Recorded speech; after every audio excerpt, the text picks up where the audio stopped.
Mendengar omongan Diandra, Yadi langsung menaikkan alis kanannya. Lagian ganteng-ganteng jutek banget. Tanpa Diandra membuat Yadi sedikit terkejut dengan perkataan Diandra. Yadi tidak mau ambil pusing perkataan Diandra tadi. Bahkan Yadi juga tidak memperdulikannya. Tapi bener loh. Kalau galak-galak nanti cewek-cewek gak ada yang mau. Bapak mau jadi bujang lapuk, bujang tua. Lagi-lagi, umpannya membuat Yadi harus lebih bersabar. Lebih baik kamu masuk kelas, karena hari ini kamu ada hafalan pertama kamu di pesantren ini, ujar Yadi, mengalihkan perkataan Diandra barusan. Diandra yang mendengar itu semua langsung berusaha mencari akal untuk tidak ikut dalam kelas tersebut.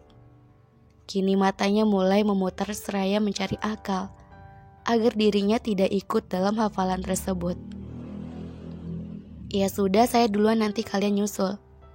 Kini Diandra hanya berjalan diam. Meskipun temannya mengajaknya ngobrol, tapi Diandra terus diam sambil memikirkan sesuatu agar ia tidak ikut dalam menghafal hari ini. Tanpa mereka berdua sadari kalau Diandra sudah tidak ada di belakang mereka. Aminah, kalian berdua aja. Temanmu mana? Tanya Yadi curiga.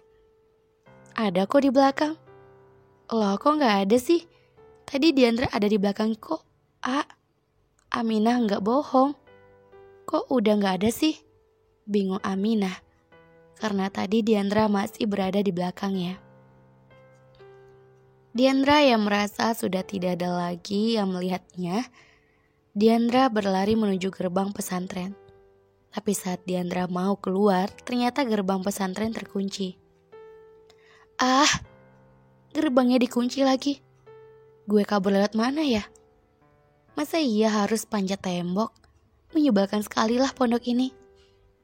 Karena merasa tidak ada pilihan lain, akhirnya Diandra memanjat tembok pembatas pesantren yang lumayan tinggi. Namun usahanya sia-sia. Diandra dipergoki oleh Yadi yang sedari tadi memperhatikan gerak-gerik Diandra yang mencurigakan sejak tadi. Bahkan sudah menunggunya di luar pesantren. Yes, akhirnya gue bisa bebas dari Pak Ustadz jutek itu. Sok ganteng, sok wibawa. Apa dia gak sadar wajahnya tuh kayak kucing garong? Ucap Diandra, merasa senang usahanya berhasil. Kamu mau kabur, Diandra? Suara seseorang yang terdengar dengan jelas dari arah sampingnya berhasil mengalihkan perhatiannya. Diandra langsung melihat ke arah pemilik suara tadi. Ternyata suara itu adalah suara khas Ustadz Yadi yang memergoki Diandra. Mau kemana kamu? Kamu mau kabur dari pesantren?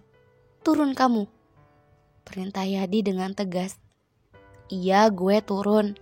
Tapi masalahnya gue gak tahu cara turunnya gimana dong, ucap Diandra polos. Astagfirullah.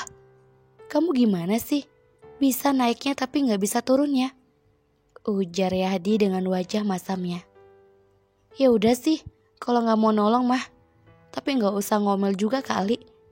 Lagian jadi orang kaku banget, ucap Diandra, membuat Yadi semakin tidak habis pikir. Yadi hanya dapat mengelus dadanya sendiri, menahan kesabarannya menghadapi Diandra. Lo lagian salah. Kamu ngapain kamu kabur? Saya tahu kamu tidak ingin ikut dalam hafalan kan? Perempuan kok kelakuannya udah kayak laki-laki, omel Yadi, membuat Diandra semakin kesal. Akhirnya Diandra turun dari tembok pembatas dan kini ia turun dengan perlahan-lahan. Namun saat Diandra hendak turun, pijakan Diandra terpeleset sampai akhirnya Diandra terjatuh. Tanpa diduga dan tanpa disengaja, posisi Diandra kini tepat berada di depan Yadi. Dan posisi ia saat ini seperti orang yang tengah berpelukan. Aminah yang melihat mereka berdua, bahkan melihat Yadi yang sedang menatap Diandra terkejut dan langsung menyadarkan mereka berdua. Diandra, kalian? Astagfirullah, ucap Yadi saat menyadari apa yang sedang terjadi. Untungnya Diandra tidak sampai terjatuh saat Yadi tiba-tiba langsung melepas Diandra begitu saja. Aa sama Diandra ngapain di sini? Berduaan lagi. Nanti Aminah bilangin Abi loh, ucap Aminah, nada yang sedikit mengancam. Dek, jangan mikir yang aneh-aneh. Sudah lebih baik kalian ke kelas sekarang, perintah Yadi dengan nadanya yang sedikit kiku karena perkataan adiknya tadi. Yadi pergi meninggalkan Diandra dan Aminah tanpa mengucapkan salam, bahkan terkesan jalan terburu-buru. Sabarlah, sabar, ini ujian loh, ucap Diandra sambil mengelus dadanya sendiri.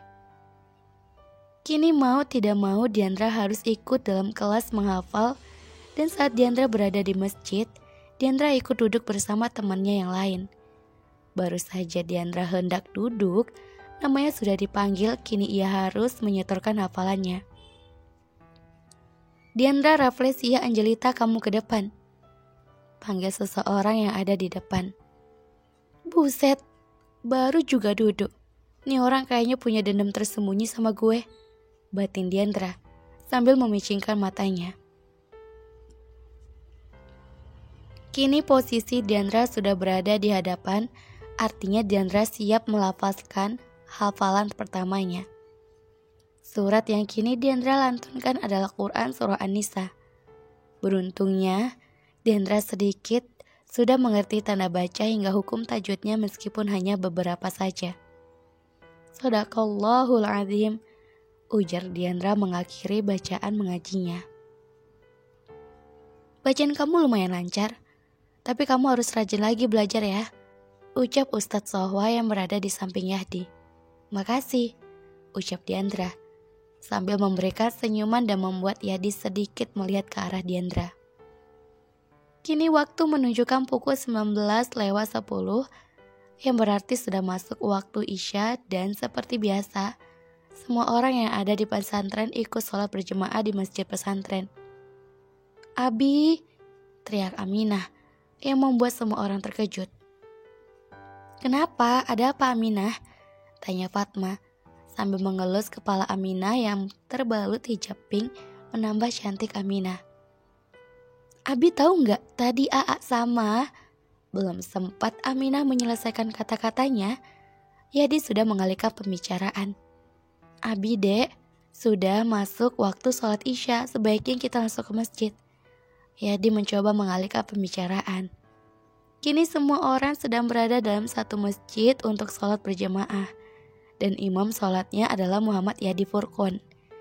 Selesai sholat tidak lupa ia memberikan ceramah, dan saat Yadi memberikan ceramahnya, saat itu pula terlihat Sohwa sangat kagum pada sosok Yadi. Ya Allah, sungguh sosok lelaki idaman. Andai kelak calon imamku seperti Ustadz Yadi, pasti aku akan menjadi wanita yang paling beruntung, batin Sohwa. Tidak hanya Sohwa yang terlihat kagum, bahkan Diandra juga merasakan hal yang sama saat pertama kali bertemu. Nih Ustadz lumayan juga kalau dilihat-lihat. Udah ganteng, manis, pintar juga. Kayaknya gue suka sama nih Ustadz, batin Diandra sambil memasang wajah juteknya. Aminah yang sudah sampai rumah duluan memiliki kesempatan untuk menceritakan semua kejadian siang tadi. Tapi sebelum itu terjadi, Yadi mencegahnya dan menghentikan Aminah. Dek, tunggu dek. Dek, Aa minta sama kamu jangan ceritakan kejadian tadi siang, karena yang kamu lihat tidak seperti apa yang ada di bayangan kamu, jelas Yadi kepada Aminah. Aa yakin kalau Aa gak suka sama Diandra? Tanya Aminah dengan serius. Yadi langsung menggeleng mendengar pertanyaan dari Aminah. Tapi tatapan Aa tadi berkata lain, jelas Aminah membuat Yadi bingung. Maksud kamu? Tanya Yadi. Nanti juga Aa akan paham. Aminah gak akan cerita ke Umi ataupun Abi. Kalau gitu Aminah balik ke pondok dulu. Assalamualaikum, ucap Aminah. Kini sebisa mungkin Diandra mulai membiasakan diri memakai pakaian syar'i. Awalnya memang tidak terasa nyaman untuk Diandra, Tapi Diandra tetap berusaha membiasakan diri itu hal satu ini. Gamis berwarna coklat susu dengan kerudung pasmina Diandra kenakan.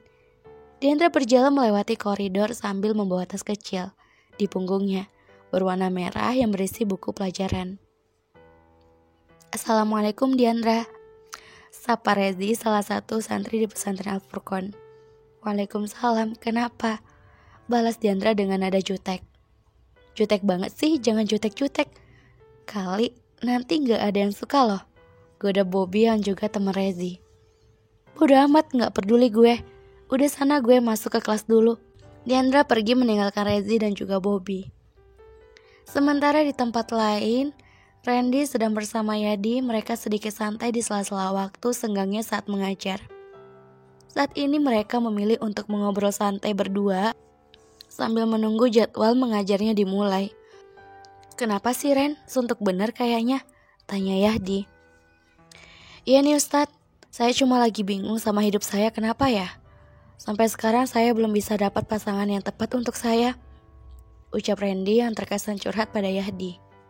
Yadi hanya bisa tersenyum mendengar curhatan dari temannya ini. Karena baik Yadi maupun Randy sudah berteman sejak kecil. Loh, memangnya kamu sudah ingin menikah, Randy? Kalau saran saya sebaiknya kamu berdoa sama Allah, minta petunjuk jalan terbaik untuk kamu. Perkara jodoh kan sudah diatur oleh Tuhan, ujar Yadi. Ya juga sih. Tapi apa kamu juga gak pengen menikah, Di? Tanya balik Randy kepada Yadi. Ya sama seperti kamu. Tapi kan memang Tuhan belum mengirimkan jodoh yang terbaik untuk saya. Dan saya juga sudah berusaha memohon petunjuk darinya, balas Yadi. Kini jam pelajaran di kelas Diandra sudah selesai. Semua santri keluar dari kelas. Diandra tunggu, kamu bisa tolong Ustazah sebentar gak? Tolong apa Ustazah? Tanya Diandra. Tolong kamu bantu Ustazah bawakan buku ini ke kantor. Nanti kamu taruh di meja Ustazah ya, ucap Ustazah Indri sambil memberikan tumpukan buku pada Diandra. Ya kalau gitu saya permisi dulu. Diandra pergi menuju kantor dengan membawa buku-buku yang lumayan banyak. Entah kenapa kepala Diandra juga tiba-tiba merasa pusing. Mungkin karena tadi pagi belum sempat sarapan makanya mah Diandra kambuh. Sampai di kantor, Diandra langsung mencari mejanya Ustazah Indri. Ternyata di dalam kantor terdapat Ustadz Yadi juga Ustadz Randy yang sedang berbincang-bincang. Suara pintu diketuk dari arah luar. Kini Diandra masuk karena sudah diberikan izin oleh mereka. Kamu yang namanya Diandra? Tanya Randy memastikan. Iya Ustadz, jawab Diandra singkat. Diandra menaruh buku yang disuruh Ustazah Indri di atas meja. Diandra terburu-buru ingin balik asrama karena merasa tidak enak badan. Kini dengan wajah yang mulai pucat dan dahi Diandra mulai berkeringat dingin. Diandra itu cantik ya Di. Apa nanti bisa menjadikannya dia istri saya? Ucap Randy yang membuat Yadi terkejut. Kamu suka dengannya? Tanya Randy yang spontan yang membuat Yadi sedikit kaget atas pertanyaan Randy tadi. Sepertinya, tapi apa saya bisa? Pasti bisa, potong Yadi. Mendengar perkataan sahabatnya itu, Yadi langsung diam meskipun kini Diandra sudah memakai hijab dan sepertinya sudah mulai terbiasa dengan kondisi pesantren. Tapi tidak tahu dengan kelakuannya sudah berubah atau belum. Di, kamu juga gak suka kan sama Diandra? Tanya Randy. Dengan sangat meyakinkan Randy kalau apa yang dipikirkan Randy tidak benar. Randy, mana bisa saya suka dengan Diandra? Saya tidak suka dengan Diandra, ucap Yadi meyakinkan.